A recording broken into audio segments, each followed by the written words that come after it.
خدایا ہو جا اپنے ولی حجت ابن الحسن کے لیے، تیرا درود ہو ان پر اور ان کے آباء و طاہرین پر، اس وقت میں اور ہر وقت میں، سرپرست، محافظ، قائد، مددگار، رہنما اور نگہبان، تاکہ ان کو اپنی زمین میں سکونت دے اور ان کو زادہ زمانہ تک بہرہ مند کرتا رہے۔ حضرت علی اصغر علیہ السلام کربلا کے سب سے کم عمر شہید تھے۔ ان کی معصومیت کو ظالموں نے بھی نہ بخشا۔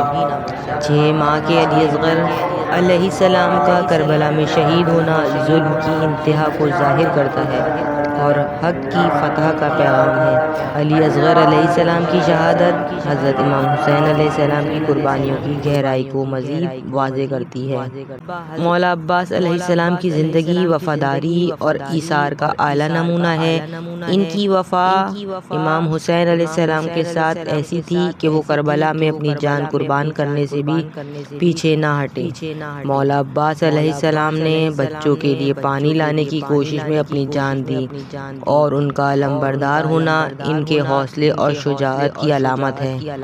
جنگ کربلا میں حضرت عباس علیہ السلام نے حضرت امام حسین علیہ السلام کے لشکر کے اہم محافظ کے طور پر دشمن کا سامنا کیا۔ جب ندا سر سے چھنی